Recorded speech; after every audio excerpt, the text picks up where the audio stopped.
नमस्कार दोस्तों, मैं अमित आपका स्वागत करता हूं माइक्रोसॉफ्ट फैब्रिक के एक वीडियो में। क्या है ये माइक्रोसॉफ्ट फैब्रिक? माइक्रोसॉफ्ट ने कुछ ही दिन पहले लॉन्च किया है माइक्रोसॉफ्ट फैब्रिक, जो कि एक इंटीग्रेटेड एनालिटिक्स एनवायरनमेंट है। अभी माइक्रोसॉफ्ट के पास पहले से अज्योर स्नैप्स है, अज्योर सीक्वल है, अज्योर डेटा लेक है और पावर बीआई है एनालिटिक्स में, अज्योर में स्पार्क है, वहाँ पर आप मशीन लर्निंग एल्गोरिथम रन कर सकते हैं।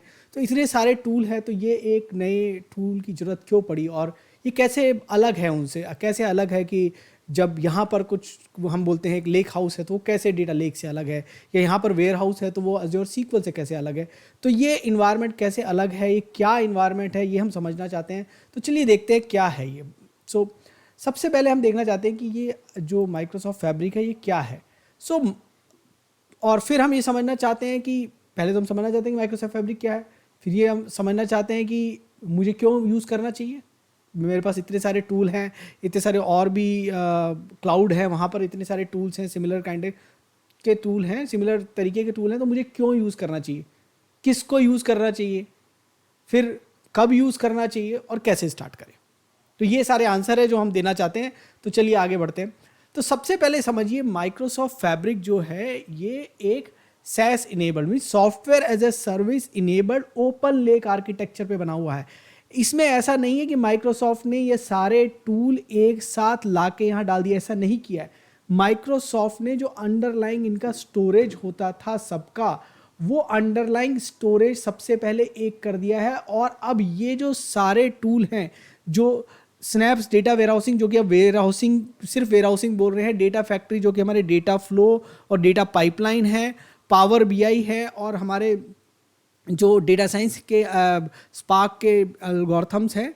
अब ये जो रीड और राइट कर रहे हैं तो ये कर रहे हैं डेल्टा पार्क के फाइल से।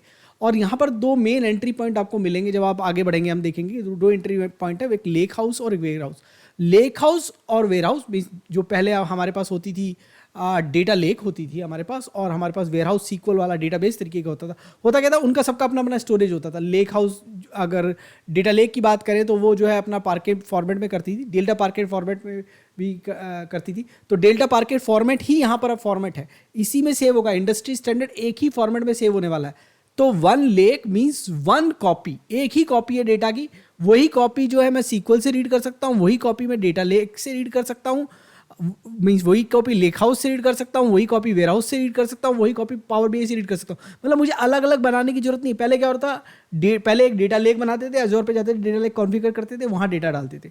अब वहाँ डाटा डालने के बाद क्या करते हैं, अरे वेयर हाउस बनाना है। वेयर हाउस बनाने के लिए एक बार और फिर से एक नया वहाँ पर अज्योर स्नैप्स लेते थे या अज्योर सीक्वल लेते थे, उस पर फिर से एक कॉपी करते थे डेटा को, पहले स्टेजिंग में, फिर ईटीएल रन करते थे, क्योंकि ये अलग टेक्नोलॉजी पे चलता है, वो सीक्वल पे चलता है, स्टोरेज अलग है। तो डेटा लेक से पहले इधर कॉपी मारते थे। तो क्या हो गया, एक डेटा कॉपी, एक तो शुरू में हमारे पास डेटा कॉपी थी जो कि हमारे सोर्स सिस्टम में थी, फिर हमने डेटा लेक पे एक बनाई, फिर हमने वेयर हाउस पे एक बनाई, और फिर पावर बीआई या कोई भी जो बीआई टूल है वो सबसे अच्छा कब चलता है, जब वो इंपोर्ट मोड में। तो तीसरी कॉपी हमने वहाँ बना ली। तो क्या कर रहे थे हम, एक दो तीन ऐसे कॉपी कॉपी बनाते चल रहे थे। अब यहाँ पर ऐसा करने की जरूरत नहीं है, क्योंकि जैसे वो डेटा आपका लेक हाउस में आएगा यहाँ पर, या वो आपके वेयर हाउस में आएगा, आपको सीधा पावर बीआई का एक बिल्ट इन डेटा सेट मिलेगा जहाँ पर आप उसको एक्सेस कर सकते हो। वेयर हाउस डेटा वेयर और लेक हाउस भी आपस में एक दूसरे का डेटा देख सकते हैं, शॉर्टकट्स है, व्यूज़ बना सकते हैं आप डिपेंडिंग ऑन कहाँ पर आप कर रहे हैं। तो ये सब चीज़ों के कारण एक सिंगल आर्किटेक्चर हो गया। तो वन कॉपी हो गया है, वन सिक्योरिटी दे दिया आपको, सारी एक ही जगह से सिक्योरिटी लग जाएगी। और वन कंप्यूट, मतलब एक ही कंप्यूट को आप यूज़ कर सकते हो सारी सर्विसेज के लिए। अब इलास्टिक है, बेसिकली क्लाउड पे है तो इलास्टिक है, तो आप अपने हिसाब से कंप्यूट, एक पर्टिकुलर साइज का कंप्यूट ले सकते हैं, और उसके बाद आप बोल सकते हैं कि भाई जब भी एक्सटेंड हो तो इस हिसाब से एक्सपेंड कर दो, ये सीपीयू से लेकर इतना सीपीयू एक्सटेंड कर दो। तो अब आपके पास क्या हो गया, फुल्ली इंटीग्रेटेड डेटा एनालिटिक्स और एआई प्लेटफॉर्म हो गया। इसी प्लेटफॉर्म पे आपका बीआई चलेगा, इसी प्लेटफॉर्म पे आपका डेटा सेव होगा, चाहे वो लेक हो। जब लेक हाउस में आप सेव करोगे तो लेक हाउस बनेगा, उसका सीक्वल आपका एंड पॉइंट बनेगा रीड ओनली और डेटा सेट बनेगा। वेयरहाउस में वेयरहाउस बनेगा जो कि सीक्वल रीड राइट है। मतलब ये थोड़ा सा डिफरेंस और इसीलिए दो बनाने पड़े, क्योंकि जो सीक्वल होता है जब उसका रीड राइट करते हो तो हमें बहुत सारी चीज़ें टेक केयर करनी पड़ती है। डेटा लेक की तरह नहीं कि डेटा लाया और डंप कर दिया, वो प्रोसेस नहीं चलता। वहाँ पर डेटाबेस है, डेटाबेस में बहुत सारी चीज़ें टेक केयर करनी पड़ती है, इसलिए वेयरहाउस एक अलग से दिया है, वो सीक्वल रीड राइट दोनों करता है। और लेकिन डेटा सेट अवेलेबल है। तो अब क्या होता था, पहले जब आप डेटा इंजीनियरिंग करते थे तो क्या होता था, ये जो प्रोसेस होता था, और इसके लिए थोड़ी सी 2-1 स्लाइड आगे जाते हैं। ये जो प्रोसेस होता था, देखो मैं आपको पहले 1-2 स्लाइड आगे जाके पहले प्रोसेस समझाता हूँ। तो होता क्या था, ये हमारा प्रोसेस होता था डेटा एनालिटिक्स का। क्या होता था डेटा एनालिटिक्स के प्रोसेस में, हम क्या करते हैं, देखो सबसे पहले समझो कि हम डेटा एनालिटिक्स के प्रोसेस करने के लिए सबसे पहले एक काम करते थे, वो ये करते थे कि हम डेटा लोड करते थे। तो बहुत सारी टेक्नोलॉजी है, जैसे ये सब अज्योर की टेक्नोलॉजी की बात कर रही थी, तो अज्योर में ही है। डेटा फैक्ट्री है जिसके अंदर हम डेटा पाइपलाइन से या डेटा फ्लो से या स्ट्रीमिंग डेटा फ्लो से डेटा ला सकते हैं। फिर ये तो हो गया डेटा लोड करने का। अब डेटा लोड कहाँ हुआ, डेटा लोड आपका डेटा लेक पे हो गया, सीक्वल सर्वर पे हो गया, या आपका पावर बीआई में हो गया, डिपेंडिंग ऑन आप क्या कर रहे थे, ठीक है। फिर आपके पास डेटा मैनिपुलेशन करना है। भाई क्या होता है बिजनेस इंटेलिजेंस, क्या होता है बिजनेस इंटेलिजेंस में, हम कलेक्शन करते हैं, ट्रांसफॉर्मेशन करते हैं। तो ट्रांसफॉर्मेशन के लिए इतनी सारी टेक्नोलॉजीज थी, फिर ये हमारे एनालाइज के लिए और ये विजुलाइज के लिए। अब लेकिन इनके सबके अपने अपने जो थे वो क्या थे, इनके सबके अपने अपने लाइसेंस थे, कॉस्ट थी। तो इसी कारण ये जो हमारा सॉल्यूशनिंग जो था वो बहुत डिफिकल्ट हो जाता था। तो होता क्या था, आप जो है चीफ डेटा ऑफिसर ना होके चीफ सिलेक्शन ऑफिसर है। क्या लेना है मुझे भी, मैं डेटा लेक लूँ, किसका डेटा लेक लूँ, अज्योर का लूँ, AWS का लूँ, कौन सा वेयरहाउस लूँ। अभी आपको वो सब चला गया है। एक लेक में स्टैंडर्ड फॉर्मेट में सेव हो रहा है, और इंजन से आप कोई सीक्वल इंजन भी उसको क्वेरी कर रहा है, पावर बीआई का इंजन भी उसको क्वेरी कर रहा है, स्पार्क का इंजन भी उसको क्वेरी कर रहा है। तो वो सारे एक ही तरीके से क्वेरी कर रहे हैं और एक ही तरीके के डेटा को सेव कर सकते हैं। तो delta park standard delta park के फॉर्मेट आप किसी थर्ड पार्टी टूल से भी रीड कर सकते हैं, जो भी डेल्टा पार्क समझता है। या तो सीक्वल इंटरफेस ओपन है रीड ओनली, तो रीड ओनली है लेक हाउस के लिए और रीड राइट है वेयर हाउस के लिए, वहाँ से रीड कर लो। सीक्वल रीड करना आती है तो कितना आसान हो गया, देखो बिल्कुल स्मूथ एक सिस्टम बना दिया जिसके ऊपर सारी टेक्नोलॉजीज एक साथ आके बैठ गई है। और ये ऐसा नहीं है कि ये पूरा जस्ट क्लब कर दिया, ये क्लब नहीं कर दिया। पावर बीआई का अपना होता था फॉर्मेट जिसमें सेव होता था, वर्टीपैक इंजन रीड करता था।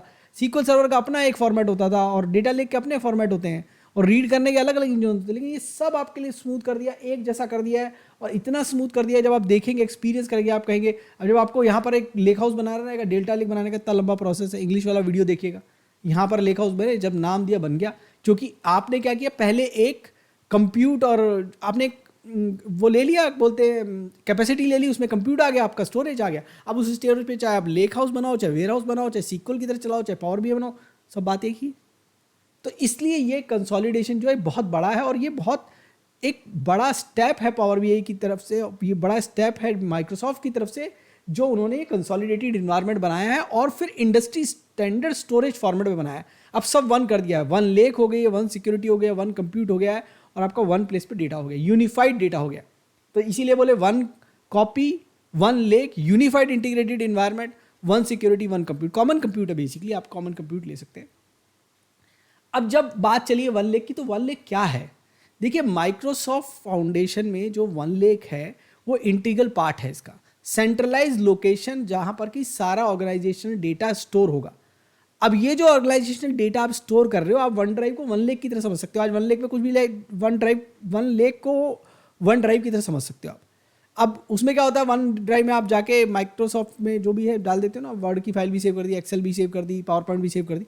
अब यहाँ पर किसी प्रकार का डेटा डाल लो, चाहे वो आपका जो है आपका डेटा जो है वो एनालिटिक्स का डेटा है, चाहे वो आपका स्ट्रक्चर डेटा है, चाहे अनस्ट्रक्चर डेटा, आप कुछ भी ला लो। तो ये वन स्टॉप शॉप बन जाएगी वन लेक। वन लेक जो है वो अज्योर डेटा लेक जेन 2 के ऊपर बनी हुई है और ऑफर करी जा रही है सॉफ्टवेयर एज ए सर्विस। और ये प्रोफेशनल और as well as citizen developer जिसको कम मतलब जिसका टेक्नोलॉजी से कम वास्ता है वो सिटीजन डेवलपर, और जो प्रोफेशनल डेवलपर है उसका मतलब टेक्नोलॉजी से ज़्यादा वास्ता है। तो ये सबके लिए एक ही प्लेटफॉर्म हो गया, इतना आसान कर दिया। देखो ये एक डेफिनेशन है ओलैप की, जो मैं बार बार दिखाता हूँ आपको, जब भी मैं कोई वीडियो बनाता हूँ मैं ये डेफिनेशन बताता हूँ बार बार आपको कि the term business intelligence BI refers to technology and application and practice. And मैंने हाईलाइट किया, देखो collection, integration, analysis and presentation. हम बोलते थे चारों पावर BI में हो जाते हैं, लेकिन क्या होता था कभी कभी जब डेटा बड़ा होता था या हमारे पास अलग अलग सिस्टम होते थे तो हम कलेक्शन और इंटीग्रेशन बाहर करते थे। अब कलेक्शन इंटीग्रेशन जब आपने बाहर किया तो इतनी बड़ी वो हो जाता था, अरे अभी ये मैं डायरेक्ट क्वेरी करूं, मैं इंपोर्ट करूं, क्या करूं? अभी हमारा कनेक्शन ही जो है पावर बीआई का इंजन जो है इसके साथ काम करेगा, वो ऑलमोस्ट इंपोर्ट मोड की तरह ही काम करेगा। सो जो हमारा वन लेक से कनेक्शन बनेगा वो as good as import mode है, वो डायरेक्ट क्वेरी जैसा नहीं है। तो ये डिफरेंस आप समझिएगा, बिल्कुल जैसे वर्टीपैक इंजन इंपोर्ट मोड के लिए काम करता था, बिल्कुल उसी तरीके से वन लेक कनेक्टर काम करना चाहिए, एक्सपेक्टेशन है। तो चलिए, अब ये हमारी डेफिनेशन थी। अब ये जो स्लाइड थी जो पहले भी मैं आया था जिसके ऊपर, अब मैं फिर से इस स्लाइड के ऊपर आया हूँ, और रीज़न है इस स्लाइड के ऊपर आने का कि ये जो स्लाइड है अगली वाली,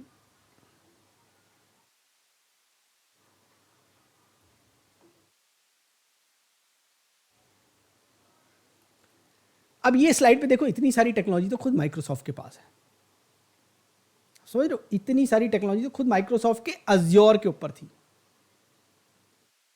कितनी सारी है, डेटा फ्लो है, डेटा पाइपलाइन है, स्ट्रीमिंग डेटा फ्लो, और ये तो मैंने कुछ ही नाम लिखे हैं। फिर उधर सीक्वल है, के सीक्वल है, और ये पहला स्टेज आपका डेटा कलेक्शन का।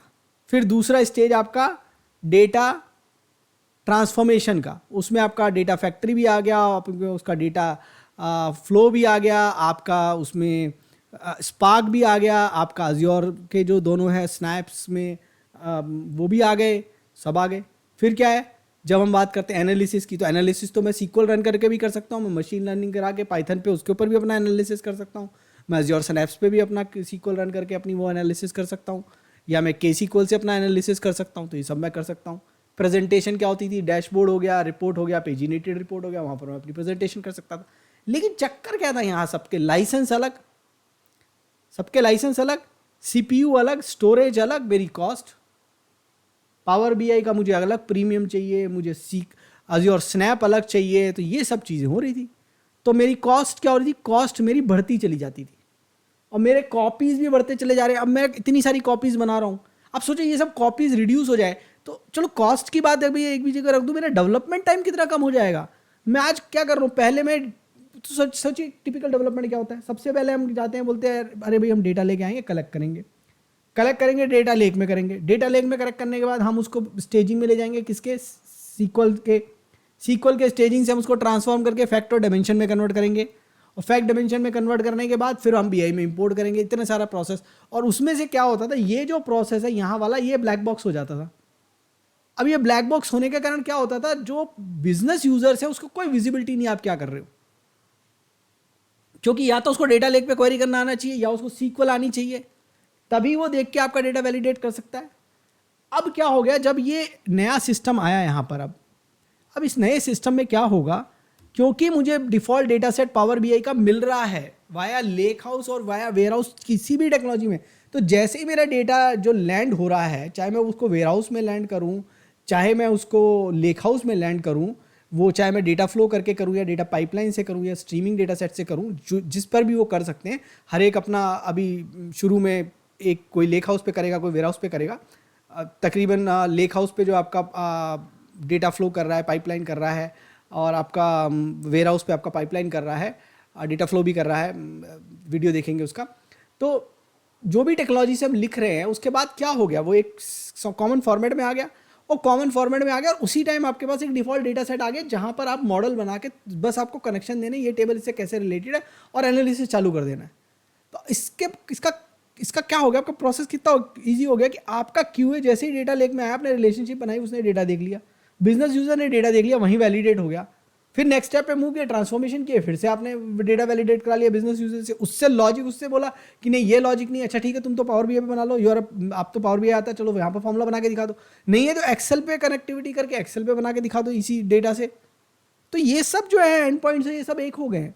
अब इसमें क्या हुआ, जब हमने वन लेक बनाई, तो ये हमारा वन कंप्यूट वन लाइसेंस, इसी में काम चल रहा है। अब इसका जो लाइसेंसिंग है वो आप जाके देख सकते हैं, जो डॉक्यूमेंटेशन, ऑफिशियल डॉक्यूमेंटेशन, एक बार जरा ऑफिशियल डॉक्यूमेंटेशन पे भी जंप करके देख लेते हैं।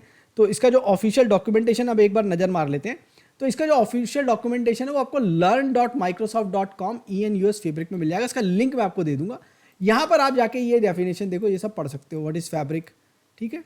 तो यहाँ पर जाके आप व्हाट इज़ फैब्रिक, ये पूरी फैब्रिक की डेफिनेशन दी है, सास फाउंडेशन है, कंपोनेंट्स है फैब्रिक के, जैसे data engineering, data factory, data science, data warehouse, real time analytics, power BI, ये सारे कंपोनेंट हैं उसके। फिर वन लेक क्या है, उसकी ऑर्गेनाइजेशन में वन लेक और लेक हाउस इसको एक्सप्लेन किया है, तो ये सारे हैं। उसके अलावा फिर इसमें बताया आपको कि भाई इसमें अगर आप बोलोगे कि मेरे को तो चाहिए तो कैसे चाहिए, तो वो हम आगे डिस्कस करेंगे, पर लाइसेंसिंग के बारे में यहाँ डिस्कस किया है कि इसका लाइसेंसिंग कैसे है। तो जो लोग पावर बीआई प्रीमियम P1 पे हैं या P2 पे है या P3 पे, उनका तो बहुत बढ़िया इक्वलेंट यहाँ पर SKU है। तो इसमें समझाया कैपेसिटी क्या है, टेनेंट क्या है, SKU क्या है, ये सब समझाया है। लाइसेंसिंग है, फिर नीचे जाके कैपेसिटी बताइए अलग अलग कैपेसिटी में कैसे होगा, और फिर ये प्रीमियम PPU प्रीमियम फीचर वाले डिस्कशन है। और एक जगह शायद आगे लिंक है जिसमें SKU को कंपेयर किया, नीचे यहीं देखो ये SKU को कंपेयर किया हुआ, देखो ये पावर बीआई के P1 के बराबर है। तो ये अगर आपने लिया है, और इसमें क्या है कि अगर आप इस कैपेसिटी से कम है F64 से, तो आपको प्रो लाइसेंस लेना पड़ेगा। इसके बाद क्या है, पावर बीआई प्रीमियम वाला चालू हो जाता है, F64 जो कि A4 के यहाँ पर बराबर है, और जो कि P1 होता है, P1 A4 P1 के बराबर है, A4 के बराबर है। तो ये जो होता है इस पर हमारा पावर बीआई प्रीमियम लाइसेंस मिल जाता था, तो वहाँ हमारे पास अनलिमिटेड लाइसेंस हो जाते थे रीड ओनली जो हमारे ऐप में है, तो फिर हमें नहीं चाहिए। तो यहाँ पर जो है वो प्रीमियम वाला कंसेप्ट होगा। उसके पहले आपको प्रो लेना है अगर आप ये इससे कम कैपेसिटी लेंगे। अब लेकिन पहले की तरह नहीं हो। पहले क्या होता था, पावर बीआई में हमें कैपेसिटी नहीं मिलती थी प्रो में। अभी हमारे पास प्रो में अपनी कैपेसिटी, हम अपनी कैपेसिटी के हिसाब से काम कर सकते हैं। मैं अपनी कैपेसिटी, डेडिकेटेड कैपेसिटी पे काम कर सकता हूँ, तो ये अच्छा हो गया। फिर इसमें इंडिविजुअल लाइसेंस, फ्री और प्रो, ये सब एक्सप्लेन किया, क्या क्या फीचर्स हैं ये सब एक्सप्लेन किया, तो ये आप जाके एक्सप्लोर कर सकते हैं। तो चलिए वापस प्रेजेंटेशन पे चलते हैं और देखते हैं कि हमारे पास अब प्रेजेंटेशन में और क्या देखना चाहते हैं। ठीक है, तो चलिए, तो ये हो गया हमारा माइक्रोसॉफ्ट फैब्रिक। अब की हाइलाइट्स क्या है, इसके की हाइलाइट्स क्या है देखिए। तो इसको एक बार क्या करते हैं, फुल स्क्रीन पे कर लेते हैं।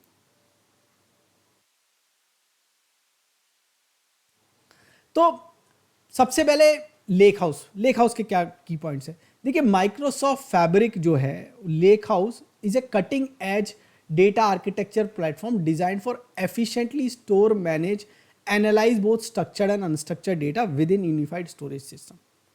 तो एक यूनिफाइड स्टोरेज सिस्टम के अंदर बोथ स्ट्रक्चर्ड अनस्ट्रक्चर्ड डेटा है, सीमलेस इंटीग्रेशन है, मतलब आपको पता नहीं चलेगा वैसा इंटीग्रेशन है, और lake house enable organisation to drive value inside from their data sets. अभी डेटा सेट्स की वैल्यू आपको ये नहीं सोचना है कि मुझे करना क्या है, आपको डेटा सेट की वैल्यू पे ही फोकस करना है। Lake house simplified data across access through automatic generation of read only SQL point. Read only SQL point है सीक्वल डेटा लेक हाउस के पास, और SQL end point provide user convenient way to access data analysis for querying, query कर सकते हो आप easily. फिर ware house क्या है, warehouse provide a comprehensive support for both transactional definition data and data manipulation language. मतलब DDL भी चलेगी और DML भी चलेगी, डेटा मैनिपुलेट भी होगा और डेटा डेफिनेशन दोनों चलेगा। Manage by SQL engine, warehouse facilitate data update through pipeline, SQL, Spark, shortcuts, files are stored in Delta parquet. देखो यहाँ पर भी डेल्टा पार्के पे स्टोर हो रही है।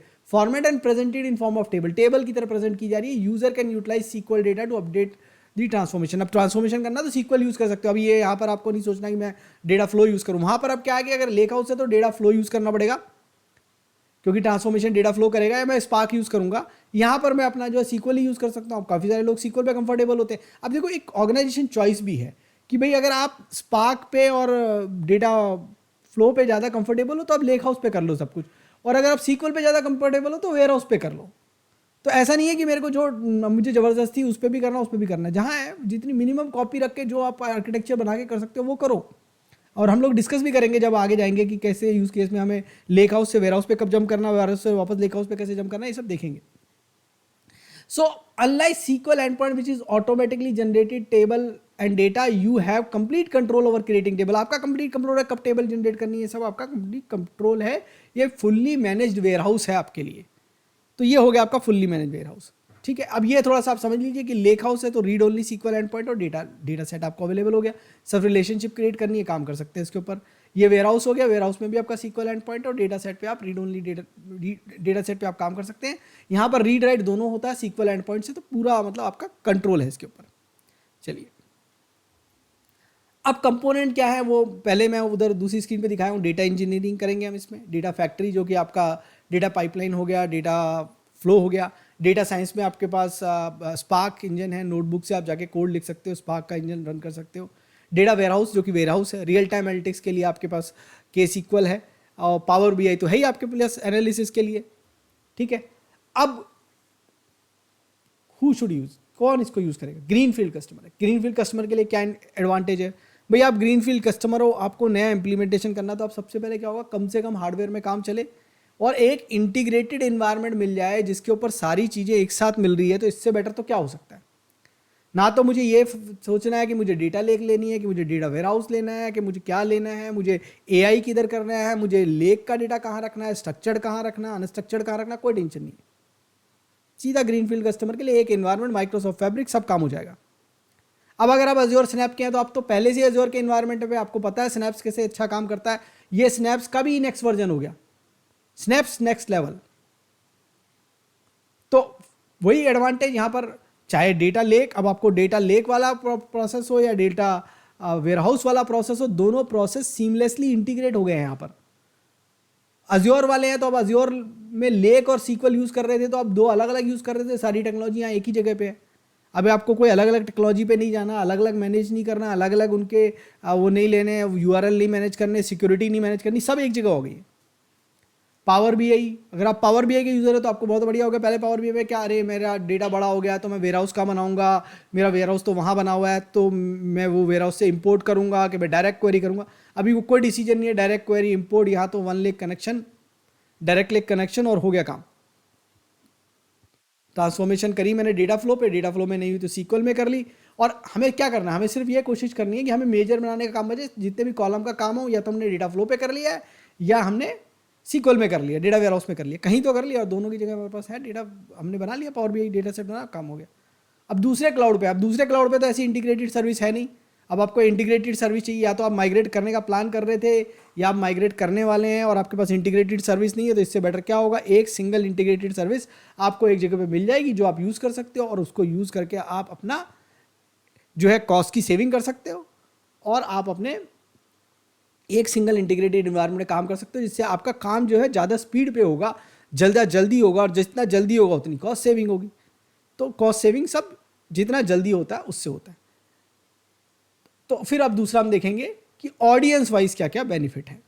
तो एज ए C-लेवल एग्जीक्यूटिव आप क्यों माइक्रोसॉफ्ट फैब्रिक लेना चाहेंगे? देखिए, एज ए C-लेवल एग्जीक्यूटिव आपका ऑब्जेक्टिव है कि डेमोक्रेटाइज हो आपकी ऑर्गेनाइजेशन में एक्सेस, मीन सबको जो है इंफॉर्मेशन का एक्सेस मिले। और जब एक सिंगल टूल होगा जिसके पास की डेटा वेयरहाउस भी है और जिसके पास लेक हाउस भी है, और वहाँ पर AI भी हो सकता है, मशीन लर्निंग एल्गोरिथम भी चलाए जा सकते हैं, रियल टाइम एनालिटिक्स भी हो सकता है, और नॉर्मल आपका पावर BI जो नंबर 1 BI टूल है वो यूज़ करके आप एनालिसिस कर सकते हैं, तो आप ऐसे सिंगल इन्वायरमेंट पे जाना पसंद करेंगे। फिर सिक्योरिटी कंसर्न है, कॉम्प्रहेंसिव एक ही सिंगल सिक्योरिटी है, वही सिक्योरिटी से वेयरहाउस हो रहा है, वही सिक्योरिटी से एनालिटिक्स सिक्योर हो रहा है, वही से लेक हो रही है, तो ये सिक्योरिटी कंसर्न भी आपकी एड्रेस हो गई। कॉस्ट ऑप्टिमाइजेशन हो गया, सिंगल इन्वायरमेंट है, एक ही बार हमें जो है वो एक ही इंफ्रास्ट्रक्चर पे हमें इन्वेस्ट करना है, और वही इंफ्रास्ट्रक्चर से जो है हम बार बार जो है अपना वेयर हाउस पे भी काम कर सकते हैं, लेक हाउस पे भी काम कर सकते हैं, और ज़रूरत पड़े तो इलास्टिक है तो हम एक्सटेंड भी कर सकते हैं। ओपन एंड गवर्न फाउंडेशन है भाई, ओपन किस तरीके से आपने डेटा पार्क के फाइल पे कर दिया है, और फिर ये पूरा एक सिंगल गवर्न एनवायरनमेंट है तो इजीली मैनेज हो गया।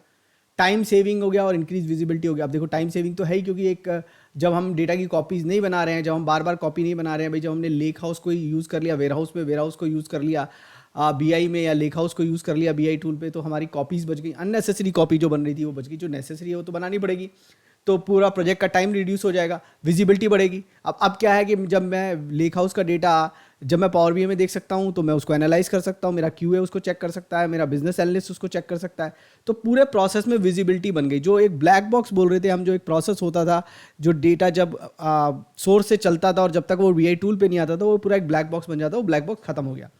फिर काफ़ी सारी चॉइस ऑफ टेक्नोलॉजी, ऐसा नहीं है कि माइक्रोसॉफ्ट ने कोई टेक्नोलॉजी कम करी, आपके पास जितनी पुरानी टेक्नोलॉजी थी माइक्रोसॉफ्ट के पास, चाहे वो SQL हो, चाहे वो डेटा फ्लो हो, चाहे वो डेटा पाइपलाइन हो, चाहे वो डेटा वेयर हाउसिंग हो, लेक हाउस हो, या डेटा लेक हो, वो सारी टेक्नोलॉजी अभी भी आपके पास अवेलेबल है।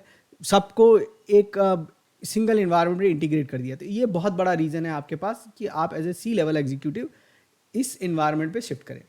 एज ए डेटा आर्किटेक्ट आपके क्या आसानी होगी? एज ए डेटा आर्किटेक्ट सबसे बड़ी आसानी है यूनिफाइड सिस्टम हो गया, एक ही सिस्टम हो गया जिस पे मुझे प्लानिंग करनी है। तो अब मुझे ये नहीं देखना कि मुझे ये ए से बी में रेप्लिकेट करना, बी से सी में रेप्लिकेट करना, तो मुझे रिड्यूस होगी मेरी डेटा कॉपीज। तो मेरी प्लानिंग जो है अब वो डिसजॉइंट सिस्टम पे नहीं, अलग अलग सिस्टम पे नहीं, एक इंटीग्रेटेड सिस्टम पे है। तो एक बेटर प्लानिंग हो सकती है यूनिफाइड सिस्टम पे, जो कि मेरी डेटा कॉपीज को रिड्यूस करेगा।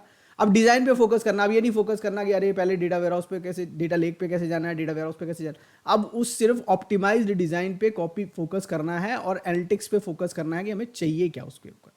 ठीक है, फिर आपके पास लेक हाउस और वेयर हाउस दोनों अवेलेबल हैं।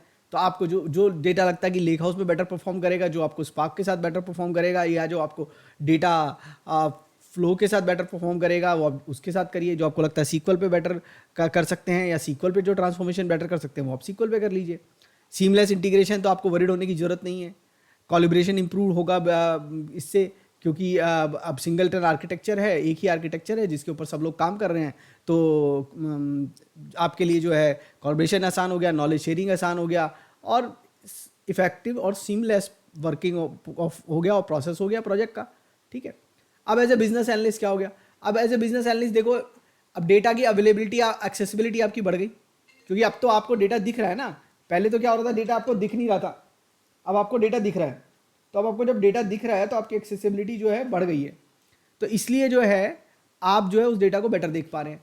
सिंप्लीफाइड हो गया डेटा एक्सप्लोरेशन, क्योंकि सब कुछ पावर बीआई में देख रहे हो, वही जब जो आपका टूल है नंबर 1 टूल, उस पर देख रहे हो। कोलैबोरेटिव हो गया, क्योंकि पूरा जो प्रोसेस है वो स्ट्रीमलाइंड है, स्मूथ है, एक ही साथ हो रहा है, तो वो कोलैबोरेशन हो गया। सेल्फ सर्विस एनालिटिक्स है, आप खुद से कर सकते हो, जैसे पावर बीआई पे आया उसके बाद खुद से एनालाइज कर सकते हो। स्ट्रीमलाइन डेटा गवर्नेंस है, अब डेटा गवर्नेंस एक स्ट्रीमलाइन हो गई है, तो एज ए बिजनेस एनालिस्ट आपको भी आसानी है रूल बताने के लिए, कहाँ किसको सिक्योर करना है। टाइम और कॉस्ट सेविंग तो है ही है एज ए बिजनेस एनालिस्ट, तो सबसे बड़ी आप चीज़ चाहिए। अब आपको एज ए डेटा साइंटिस्ट आपको इसमें क्या मिला? देखिए, एज ए डेटा साइंटिस्ट जो है, अब आपको एक इंटीग्रेटेड इन्वायरमेंट मिल गया जिसके अंदर ही आपको सब कुछ करना है। ठीक है, उसी के अंदर आपके मशीन लर्निंग एल्गोरिथम हो रहे हैं, वही डेटा लेक है, वही वेयर हाउस है। तो आप एक इजीली प्लान कर सकते हैं कि मुझे क्या एल्गोरिथम करना है, और उसके बाद वापस राइट बैक करके वापस वहीं पर डेटा लेक पे लिख सकते हैं। तो इसलिए एक इंटीग्रेटेड इन्वायरमेंट होने से आपका डेटा साइंस आसान हो गया। अब ये नहीं है कि मुझे लेक से पहले उसको स्पार्क में लोड करना है, फिर उस स्पार्क से मुझे वो करना है। वहीं पर जो है सिंपल कमांड से लेक हाउस जो आपके लिए किसी फोल्डर एक्ट करता है, और उसी फोल्डर में जो है आप अपना काम कर पा रहे हो। सीधा एल्गोरिथम रन हो गया, पाथ भी देने की जरूरत नहीं है। तो बहुत काम आसान हो गया आपका, अगर आप जब लेक हाउस में वो करेंगे, जब डेटा साइंस करेंगे। उसके बाद अब आपको एज ए डेटा इंजीनियर आपको क्या बेनिफिट है? देखिए, data as a data engineer आपको जो सबसे बड़ा बेनिफिट है वो क्या हो गया इस केस में, कि भाई आपके लिए जो है ये स्ट्रीमलाइन डेटा पाइपलाइन मैनेजमेंट हो गया। तो अब क्या हो गया कि अब आपको ऑर्केस्ट्रेशन करना है, वो डेटा पाइपलाइन में आपने अलग अलग चीज़ें लगा दी और आपका सारा फ्लो हो गया। स्केलेबल डेटा प्रोसेसिंग होगी स्पार्क के साथ। स्पार्क है आपके पास, तो अगर आपको कुछ हैवी डेटा प्रोसेसिंग करनी है, लार्ज वॉल्यूम प्रोसेस करना है, तो आप स्पार्क के इंजन की ले सकते हो। Simplified data transformation data flow के साथ हो गया। अब डेटा फ्लो जो जानते हैं वो कितनी कॉम्प्लेक्स ट्रांसफॉर्मेशन कर सकता है, वो यूज़ कर सकते हैं। अब enhance data storage and query with SQL हो गया। अब आप सीक्वल यूज़ कर सकते हो, सीक्वल के साथ बहुत आसान होता है क्वेरी करना, डेटा को मैनिपुलेट करना, तो वो भी आपके पास है।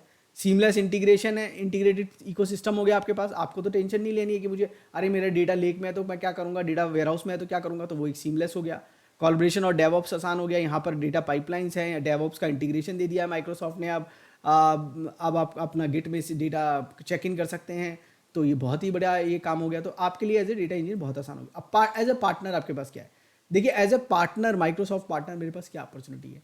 एक तो इंक्रीज सेल्स अपॉर्चुनिटी होगी, क्योंकि मेरे पास एक कॉस्ट इफेक्टिव इंटीग्रेटेड इन्वायरमेंट है जो कंपेटिटर्स के पास अभी नहीं है। तो वो एक बहुत बड़ी एडवांटेज, टेक्नोलॉजी एडवांटेज है। भाई सब कुछ डेटा पार्के पे सेव हो रहा है, सारे इंजन उसी पे काम कर रहे हैं, इंडस्ट्री स्टैंडर्ड टेक्नोलॉजी पे काम कर रहे हैं, रियल टाइम एनालिटिक्स हो रहा है, डेटा एनालिटिक्स हो रहा है। और ये सारे टूल खुद में पहले से मैजिक क्वाड्रेंट में नंबर 1 चल रहे थे। वो चाहे अज्योर स्नैप हो, पावर बीआई हो, ये सारे टूल अपने अपने जो है मैजिक क्वाड्रेंट में लीड कर रहे थे। तो आपने जो है बेस्ट टेक्नोलॉजीज को एक साथ कर दिया, ओपन आर्किटेक्चर हो गया है सॉल्यूशन क्रिएशन के लिए। अब क्या हो गया कि अब ये डेटा पार्के में है, सीक्वल से क्वेरी हो सकता है, तो आपको अपना सॉल्यूशन बनाना है। तो आप टेक्नोलॉजिकली आपको बहुत बड़ा चैलेंज नहीं है कि इसका क्या करना है, उसका क्या करना है। आप सिंपली अपने सॉल्यूशंस डेवलप कर सकते हैं। कोई सेल्स का डैशबोर्ड, परचेज का डैशबोर्ड, किसी और उसका लाके out of the box dashboards, reports बनाना, ये सब काम आसान हो गया। या इसके ऊपर आपको कोई फर्दर एप्लीकेशन बनानी तो बहुत आसान हो गया, आपके लिए आसान हो गया। फटाफट इंप्लीमेंटेशन हो जाएगा, क्विक और इफेक्टिव, क्योंकि आपको टाइम कम लगेगा ये सब डेवलपमेंट में, तो आपके लिए बहुत फास्ट हो गया। तो इसलिए ये जो फैब्रिक पे माइग्रेट करना, वो C level executive, data architect, data science और डेटा इंजीनियर और एज ए पार्टनर आपके लिए बहुत बड़ा फ़ायदे है, आपके लिए बहुत बड़ी एडवांटेज है। तो इसको एक्सप्लोर करना चाहिए। तो अब हमें जो नेक्स्ट स्टेप लेना है वो हमें लेना है कि अब हम क्या क्या यूज़ केसेस है, कब मैं इसको यूज़ करूँ, क्या यूज़ केस है जिसके लिए मैं इसको यूज़ करूँ। देखिए अभी अगर आप प्लान कर रहे हैं एक डेटा एनालिटिक्स का प्रोजेक्ट या डेटा साइंस का प्रोजेक्ट, तो बहुत ही अच्छा है। अभी पब्लिक प्रीव्यू चल रहा है। पब्लिक प्रीव्यू में 60 डेज़ का आपके पास ट्रायल है। अगर आप पहले से प्रीमियम कस्टमर नहीं हैं या पीपीयू कस्टमर नहीं है तो आपके पास एक ट्रायल है, वो ट्रायल में जाके आप एक्सप्लोर कर सकते हैं। अब उस पर जाइए, आप ट्रायल को इनेबल करिए और एक्सप्लोर करिए, और एक्सप्लोर करके आप देख सकते हैं कि कॉस्ट इफेक्टिव कितना है और उसकी लाइसेंसिंग कॉस्ट अवेलेबल है, वो सब भी चेक करिए। उससे आप अपना कंपेयर कर सकते हैं दूसरे जो क्लाउड्स के कंपेरेटिव आपकी कितनी कॉस्ट है। और अगर आप इन्हांस करना चाह रहे हैं डेटा साइंस प्रोजेक्ट को या फिर आप डेटा एनालिटिक्स प्रोजेक्ट को इन्हांस करना चाह रहे हैं तो अच्छा अपग्रेड है ये। आपको एक सिंगल इन्वायरमेंट, इंटीग्रेटेड इन्वायरमेंट मिल जाएगा, सारी technology best in the market वो सब एक जगह मिल रही है। तो एक बहुत अच्छा मौका है कि आप जो है जब अपग्रेड कर रहे हैं तो आप ये टेक्नोलॉजिकल शिफ्ट भी ले लें। पब्लिक प्रीव्यू चल रहा है, उस पर एक्सपेरिमेंट करिए, क्या चीज़ें आपके साथ काम कर रही है, क्या नहीं कर रही है, माइक्रोसॉफ्ट को फीडबैक दीजिए। एग्रेसिवली माइक्रोसॉफ्ट की टीम काम कर रही है उन सब चीज़ों के ऊपर, और उन सब चीज़ों को फिक्स करने के लिए आप देखेंगे बहुत सारे फीचर रोल आउट होंगे अगले कुछ महीनों में, जब तक कि जनरल अवेलेबिलिटी नहीं हो जाती है। तो एक बहुत सीमलेस इंटीग्रेटेड इन्वायरमेंट ये बनने वाला है। तो और प्लान टू माइग्रेट कर रहे हैं क्लाउड टू क्लाउड। अगर आपके दिमाग में है कि यार ये क्लाउड पे हूँ, मेरे पास अभी ओल्ड टेक्नोलॉजीज़ हैं, कुछ मेरे को नई टेक्नोलॉजी पे माइग्रेट करना है या इस क्लाउड पे कॉस्ट ज़्यादा है, तो डेफिनेटली आपको ये जो है इकोसिस्टम कंसीडर करना चाहिए माइक्रोसॉफ्ट फैब्रिक का। अब माइक्रोसॉफ्ट फैब्रिक तो इंटीग्रेटेड इन्वायरमेंट है, तो आपकी कॉस्ट भी सेविंग होगी, टाइम भी सेविंग होगी, और बहुत सारी चीज़ें दी है जैसे यहाँ पर कि शॉर्टकट्स है। तो ऐसा नहीं है कि पूरा डेवलपमेंट के दौरान आप ऑफलाइन हो जाएंगे, वहाँ से शॉर्टकट बना के भी यहाँ पे काम स्टार्ट करके चेक कर सकते हैं। तो पूरा जो प्रोसेस है वो आपको ऑफलाइन नहीं होने देगा, और आप जो है उसमें उधर भी चला सकते हैं और इधर भी धीरे धीरे माइग्रेट करके एक प्लान आउट माइग्रेट कर सकते हैं। अगर आपको नहीं श्योर है कि भाई मैं डेटा साइंस और डेटा एनालिटिक्स कहाँ से प्रोजेक्ट करूँ, तो ये सबसे बढ़िया इकोसिस्टम है। एक सिंगल इंटीग्रेटेड इन्वायरमेंट आ गया जहाँ पर सारी technology best in the class available है। तो best in the class technology का एडवांटेज क्यों ना ले, जाके best in the class technologies है उनको यूज़ करिए और प्राइवेट प्रीव्यू का फ़ायदा उठाइए। और अगर आप डेवलपर हैं या इंजीनियर हैं या आर्किटेक्ट हैं जो रीस्किल और न्यू स्किल रीस्किल कर रहे हैं या कोई नई स्किल्स के लिए देख रहे हैं, आपको सीखना है कि अब मैं क्या सीखूं, मैं तो सीक्वल आती है तो पावर बीआई सीखने का यहाँ पर मौका है, डेटा फ्लो सीखने का मौका है, पावर बीआई डेटा फ्लो आता है तो सीक्वल सीखने का मौका है, स्पार्क सीखने का मौका। सिंगल इंटीग्रेटेड इन्वायरमेंट है और बहुत आसान कर दिया, पहले से बहुत आसान है। अब आपको वो जाना नहीं है कि मुझे कॉन्फ़िगर कैसे करना, अरे मेरे को डेटा लेक चाहिए तो मुझे क्या करना है, कितने स्टेप्स हैं, सिक्योरिटी कैसे करूँगा। आपके लिए बिल्कुल आप जैसा करते थे बिल्कुल वैसे ही स्टेप्स आपको मिलने वाले हैं हर टेक्नोलॉजी वाले को, और आपके लिए बिल्कुल एक सीमलेस इंटीग्रेटेड आसान काम हो जाएगा। तो अब आपके लिए ये पूरा एंड टू एंड इकोसिस्टम है। इसमें आप कहीं भी थे, चाहे आप डेटा लाने का काम कर रहे थे, डेटा ट्रांसफॉर्मेशन का कर रहे थे, विजुअलाइजेशन का कर रहे थे, कहीं भी आप थे इस टेक्नोलॉजी स्टैक में, तो पूरे टेक्नोलॉजी स्टैक को आपको लर्न करने का बड़ा मौका। और दूसरे क्लाउड पे थे, दूसरी टेक्नोलॉजी पे थे, तो भी आपके लिए बहुत आसान होगा, क्योंकि बहुत सारी सिमिलर सेम चीज़ें हैं जो यहाँ पर हैं, बिल्कुल आपको आसान लगेगा। तो ये आपके लिए बड़ा अच्छा मौका है। अब अब आएगा क्वेश्चन कि हम इसको कैसे स्टार्ट करें।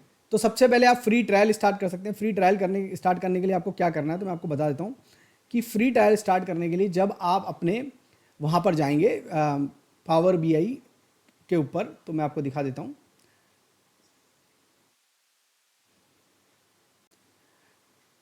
तो पावर बीआई के ऊपर ये यहाँ पर जो है जो मैं आपको वापस से दिखाता हूँ। देखिए ये है पावर बीआई, और यहाँ पर ये वाली जो मैं आपको स्क्रीनशॉट दिखा रहा था, यहाँ पर स्टार्ट ट्रायल आएगा।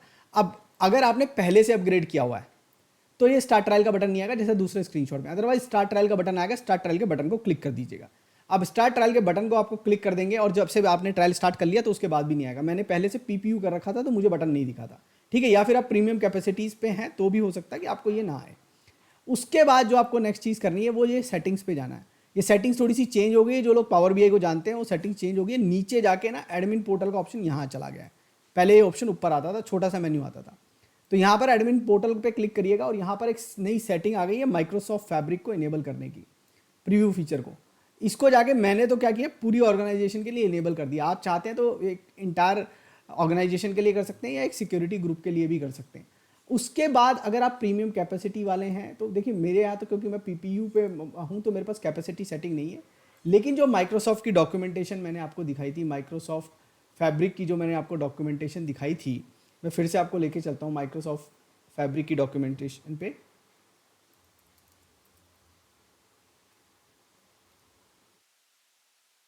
सो वापस जाएंगे माइक्रोसॉफ्ट फैब्रिक की डॉक्यूमेंटेशन पे, ऑनलाइन सर्च करके देखिए, इस तरीके से सर्च करना, अगर आपको पता नहीं है तो सिंपल कहिएगा, पहला लिंक आ जाएगा। लिंक है ये यहाँ पर है, enable Microsoft Fabric for your organisation. यहाँ आप जाएंगे नीचे तो देखो पहले जो स्टेप थे वो तो सेम टेनेंट सेटिंग वाले, तो इन्होंने भी सेम दिखा रखे हैं, लेकिन ये जो टेनेंट सेटिंग इनेबल करने के बाद जो आपके स्टेप्स हैं, स्पेशली जो कि आप सिक्योरिटी ग्रुप में आपने दे दिया, और कैपेसिटी वाले, ये जो कैपेसिटी वाले ये स्टेप्स और आप देख लीजिएगा अगर आप प्रीमियम पे है। तो ये पावर बीआई के अंदर पहला वाला लिंक है, लिंक मैं आपको साथ में दे दूंगा। तो ये डेलीगेट टेनेंट सेटिंग्स है, user can create fabric items in public preview. Public preview चल रहा है तो इसलिए पूछ रहे हैं आपसे। तो ये ओवरराइड टेनेंट सिलेक्शन इनेबल कर दीजिएगा इसको, और इनेबल करने के बाद आप सिक्योरिटी ग्रुप को या सेट ऑफ यूजर को या पूरी ऑर्गेनाइजेशन को दे दीजिएगा। अगर आपको डिसेबल करना है तो उसके स्टेप्स भी दिए, तो ये आप ट्राई कर सकते हैं। तो ये हो गया आपको कैसे एक्सेस करना है। तो अब आपको एक्सेस मिल गया है फैब्रिक के ऊपर। फिर आपको नेक्स्ट स्टेप क्या है, कैपेसिटी इनेबलमेंट भी आपका हो गया है।